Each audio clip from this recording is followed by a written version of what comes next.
Assalamualaikum warahmatullahi wabarakatuh. Kembali lagi bersama saya Ade Rahmat Seri Mandala. Pada kesempatan yang kali ini kita akan membahas tentang video-video pembelajaran.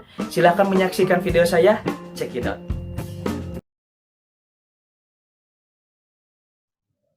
Assalamualaikum warahmatullahi wabarakatuh.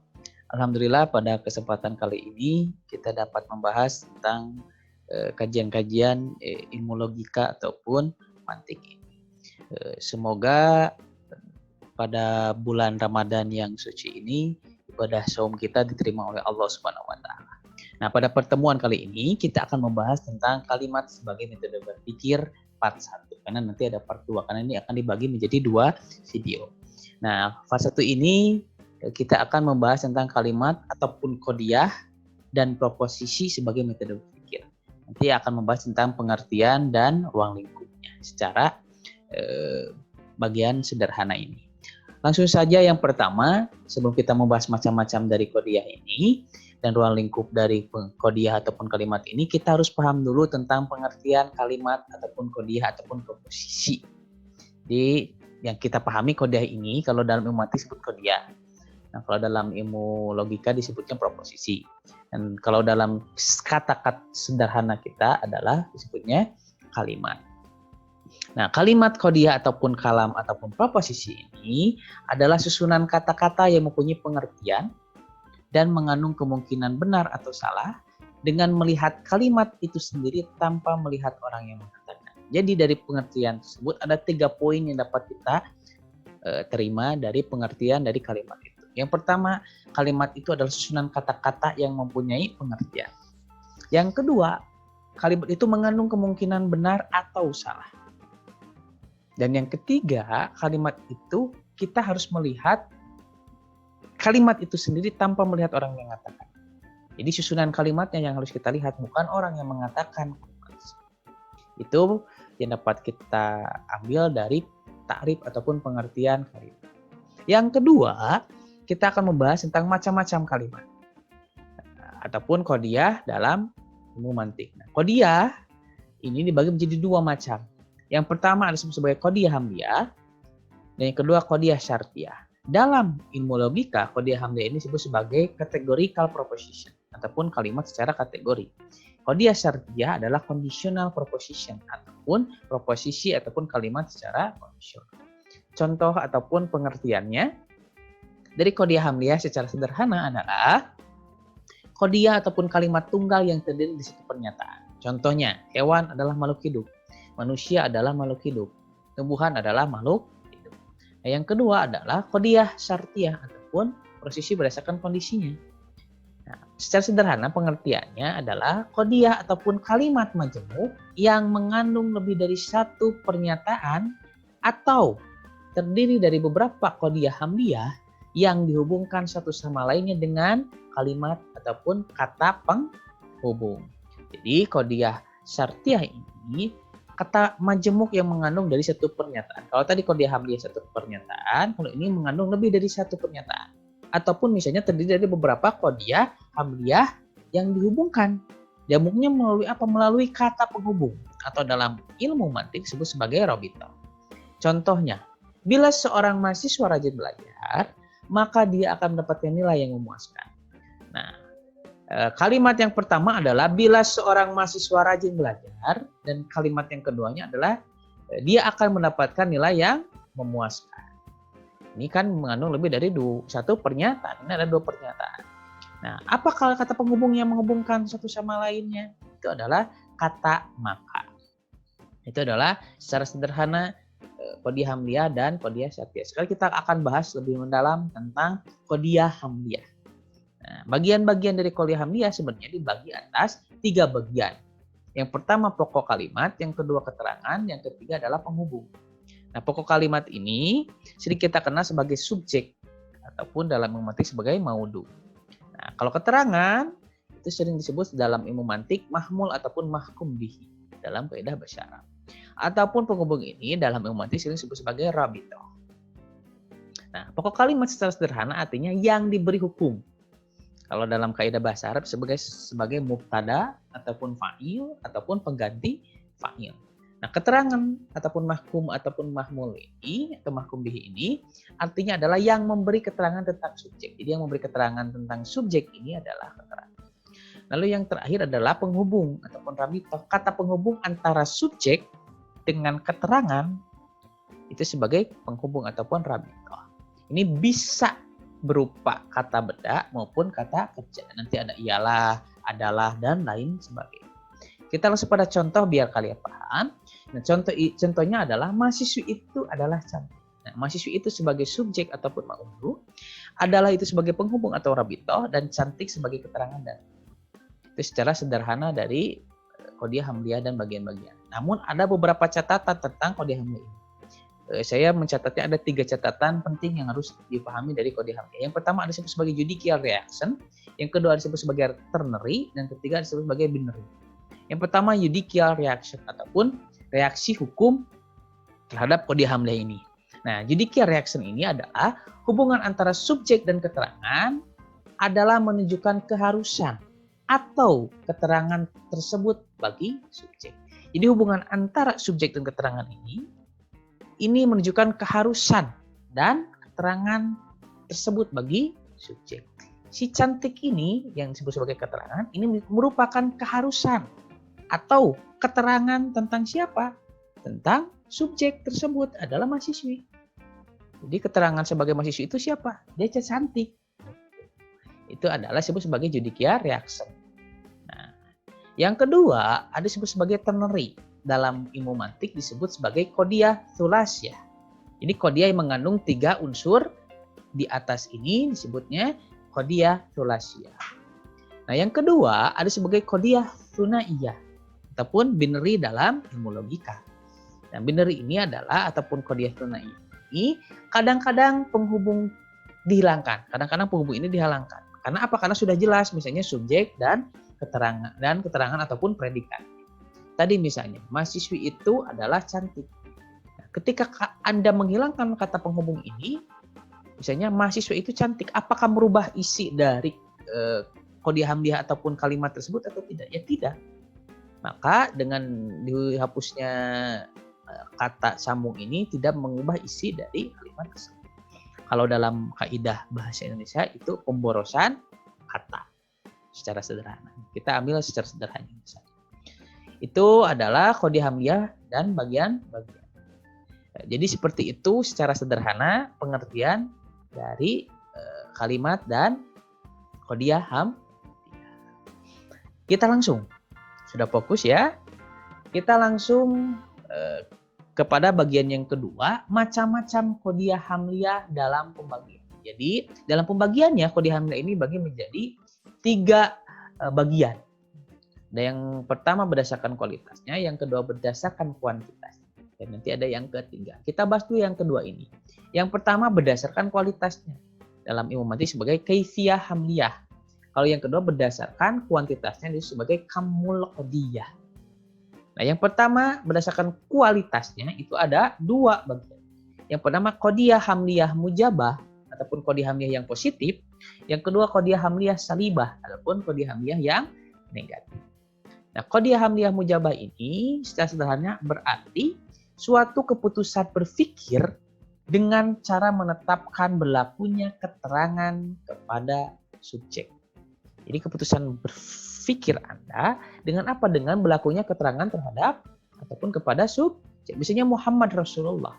Rasulullah di sini sebagai keterangan dan Muhammad di sini sebagai subjek.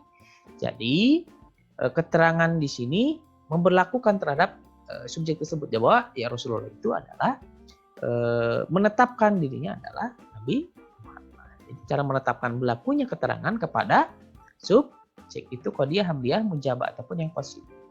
Yang kedua, qadhiyah hamliyah salibah ataupun negatif. Ini suatu keputusan berpikir dengan cara meniadakan tetapnya keterangan dari subjek.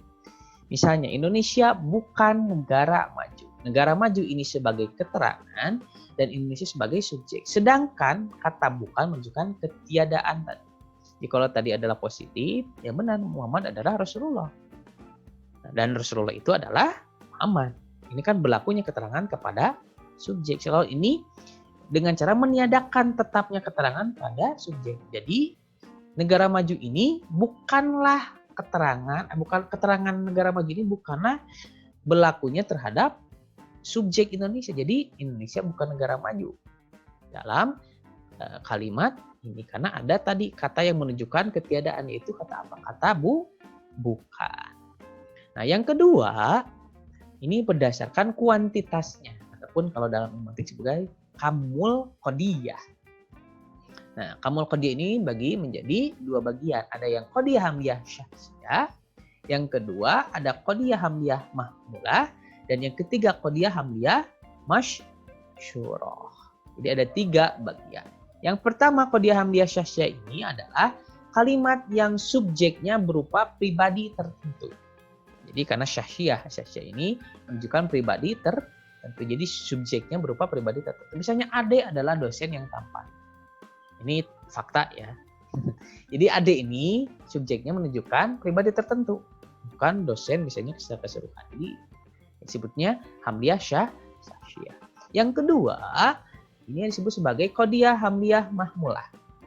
Ini secara sederhana artinya adalah bila kualitas subjek bisa dimaksudkan universal atau partikular.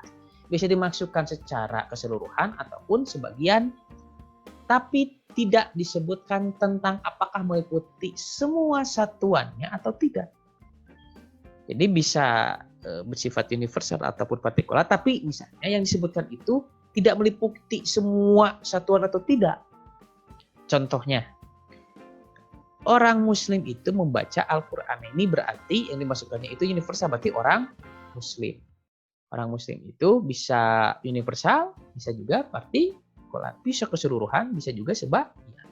Misalnya juga tidak bisa meliputi tidak ataupun apakah meliputi semua satuan di bawahnya ataupun tidak. Misalnya apakah semua orang Muslim membaca Al-Quran? Tidak, misalnya ada orang Muslim yang tidak membaca Al-Quran.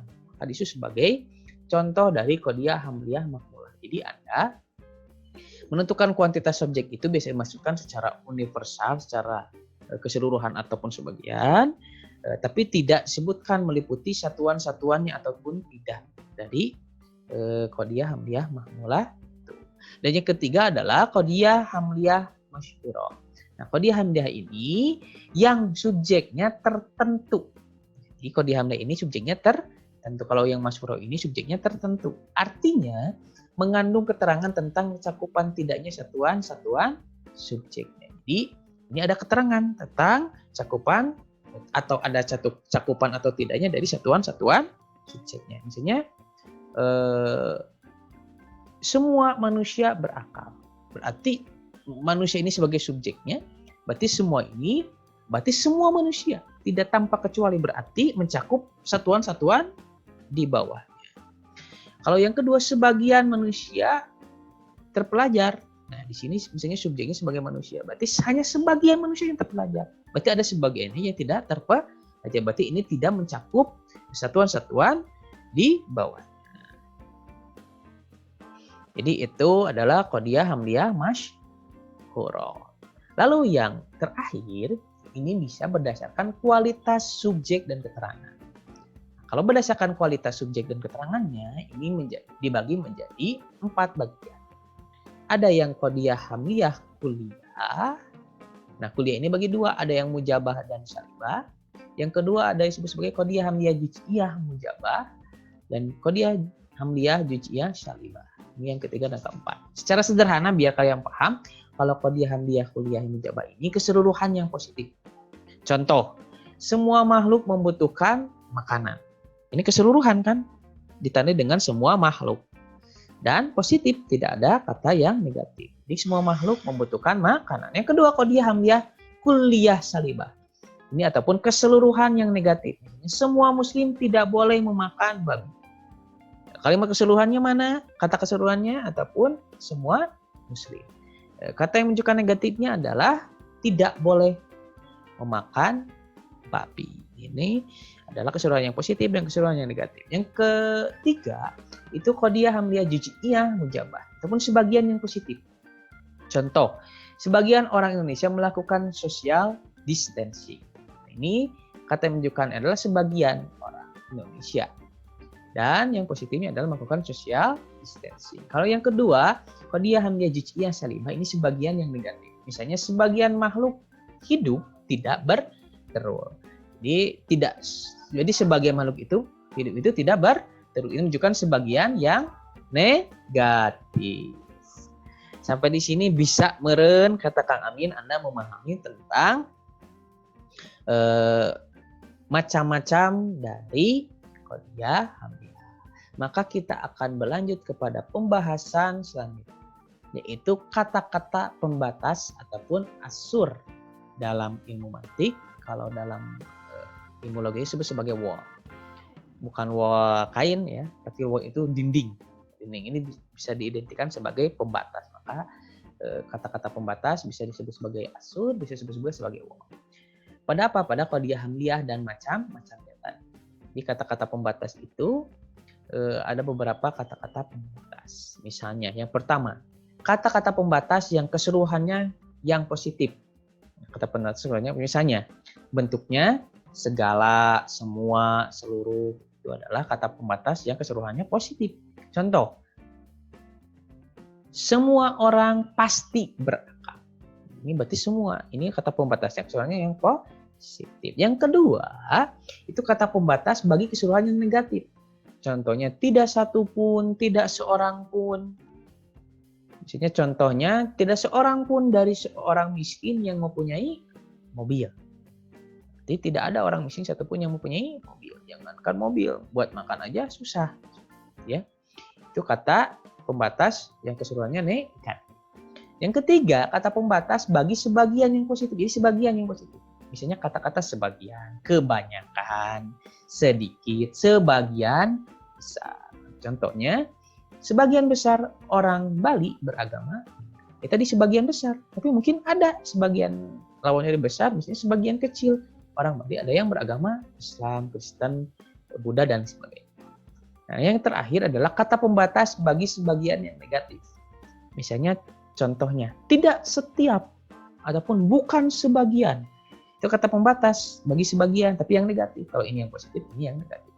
Contohnya, tidaklah sebagian mahasiswa mencapai tingkat doktoral. Berarti tidak dari sebagian mahasiswa itu mencapai doktoral. Ada yang sampai S2, misalnya ada yang sampai tingkat magister, ada yang sampai hanya tingkat S1 ataupun tingkat sarjana, ataupun bahkan yang sampai tidak lulus mahasiswanya.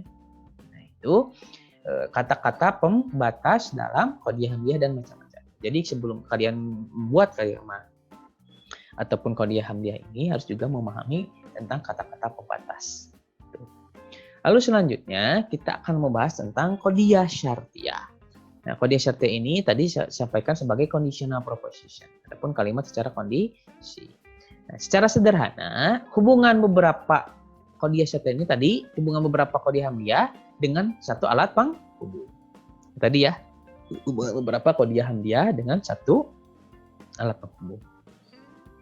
Sehingga misalnya qadiyah hamzah ini menjadi qadiyah yang baru. Misalnya tadi qadiyah hamzah yang tadi menjadi qadiyah yang baru karena ada beberapa qadiyah hamzah yang disebutkan oleh alat penghubung tadi. Maka membentuk qadiyah baru. Apa itu qadiyah syartiyah? Itu pengertian secara sederhana dari qadiyah syartiyah. Nah, bagian dari qadiyah syartiyah ini itu dibagi menjadi dua bagian secara sederhana. Yang pertama sebagai muqaddam, yang kedua sebagai tali. Nah, yang pertama muqaddam ini adalah qadiyah hamzah bagian pertama dalam qadiyah syartiyah. Jadi qadiyah muqaddam ini adalah qadiyah hamzah bagian pertama. Kalau yang tali yang kedua ini adalah qadiyah hamzah setelah muqaddam dalam qadiyah syartiyah. Jadi muqaddam ini yang di awal ataupun kalimat yang di awal. Kalau yang tali ini kalimat yang setelah kalimat muqaddam tersebut. Misalnya contohnya, bila virus corona berakhir, maka manusia dapat beraktivitas lagi. Nah, manusia dapat beraktivitas lagi yang ini adalah tali karena kalimat setelah muqaddam. Maka yang menjadi muqaddamnya adalah bila virus corona berakhir ataupun kalimat yang di awal ini muqaddam. Kalau tali ini adalah kalimat setelah muqaddam yang di awal. Nah, alat penghubungnya adalah tadi harus ada satu alat penghubungnya adalah maka.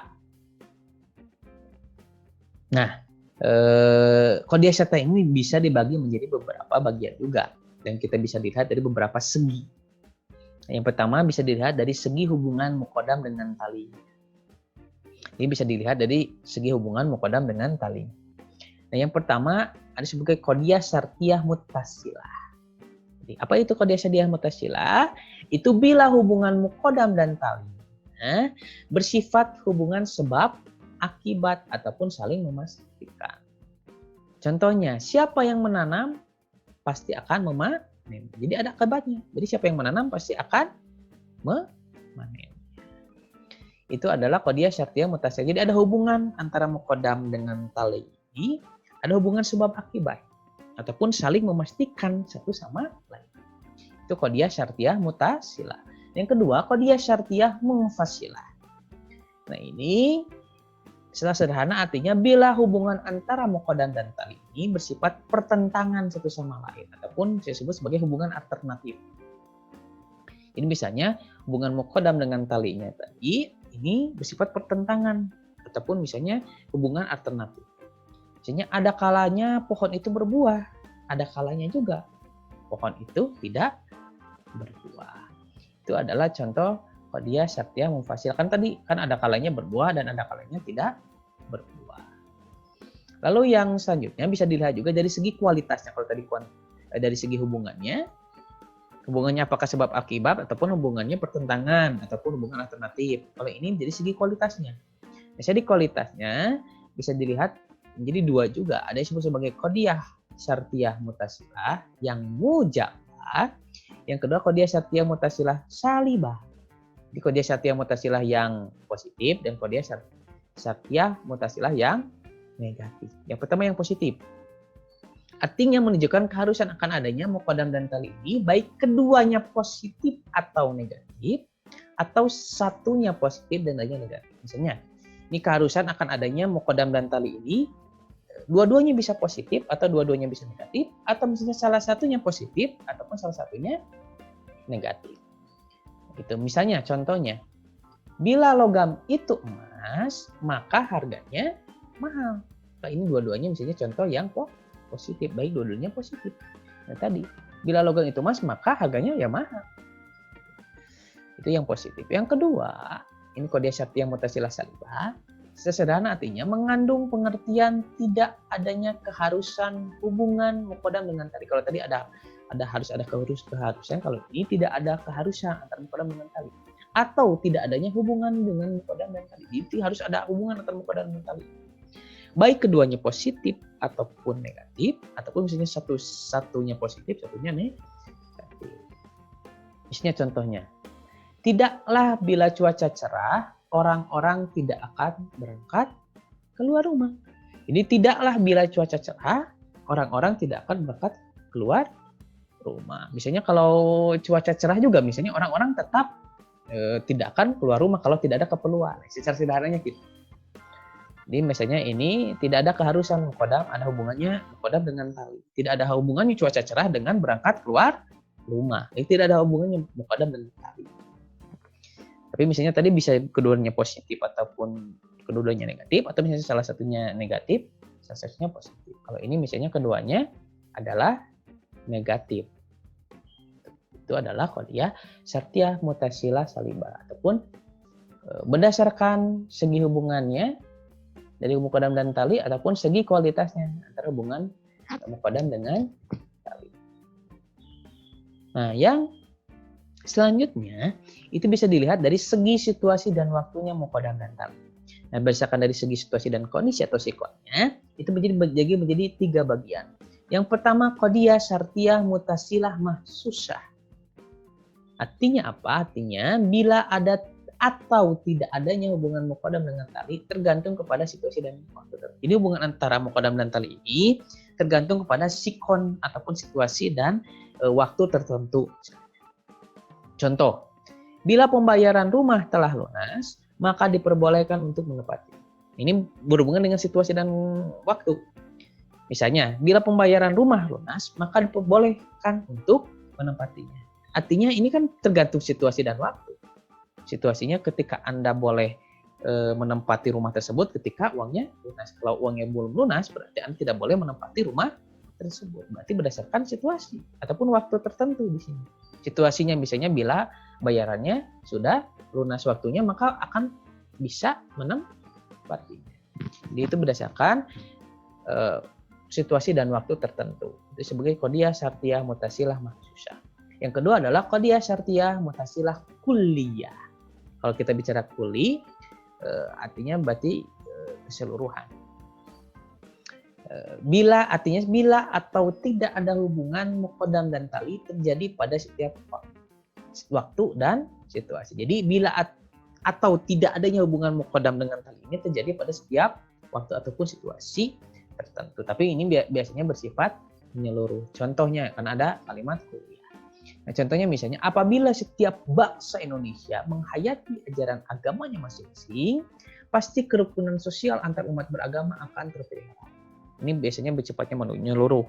Lalu yang kedua, ini tidak terjadi terhadap waktu dan situasi. Ini misalnya kalau tadi ada kalau sudah lunas pembayaran yang baru boleh menempati. Kalau ini kan kalau misalnya setiap warga Indonesia menghayati ajaran agamanya masing-masing. Kalau semuanya menghayati, ya pasti kerukunan antar umat beragama akan terpelihara. Jadi bila atau tidak ada hubungannya antara muqaddam dengan tali ini terjadi pada waktu dan situasi. Lalu yang ketiga adalah qadiyah syartiyah mutasilah mahmulah. Nah, kalau yang ini secara sederhana pengertiannya adalah apabila ada atau tidak adanya hubungan muqaddam dan tali terlepas dari situasi dan waktu tertentu. Jadi contohnya misalnya bila kamu mengunjungi rumahku, aku akan menghormati. Ya, Anda pun ketika ada orang misalnya tidak harus terikat situasi dan waktu tertentu di sana. Ya tadi ketika ada orang yang mengunjungi, ya pasti otomatis Anda harus menghormatinya. Tidak harus misalnya terlepas dari situasi tertentu dan sebagainya. Jadi apabila ada atau tidak adanya hubungan muqaddam dengan tali terlepas dari situasi dan waktu tertentu. Jadi itu misalnya contohnya tadi bila mengunjungi rumahku, aku akan menghormatimu. Itu contoh qadiyah syartiyah mutasilah mahmulah. Sampai di sini kata Bapak Naim, lu ngerti kagak? Kalau kagak ya nanti silahkan komen di bawah ini. Segitu saja yang dapat saya sampaikan di part 1 ini. Pembahasan tentang kalimat ini ada 6 pembahasan, jadi saya bagi menjadi 2 part ataupun 2 bagian. Kita bahas dari 3 pembahasan dulu. Nanti di part kedua kita akan membahas lebih dalam tentang qadiyah ini. Maka persiapkan nalar sehat. Sekian yang dapat saya sampaikan pada pertemuan kali ini. Akhirul kalam. Nasrun minallahu wa basyirin mu'minin. Wallahul muwaffiq ila aqwamit thoriq. Wassalamualaikum warahmatullahi wabarakatuh.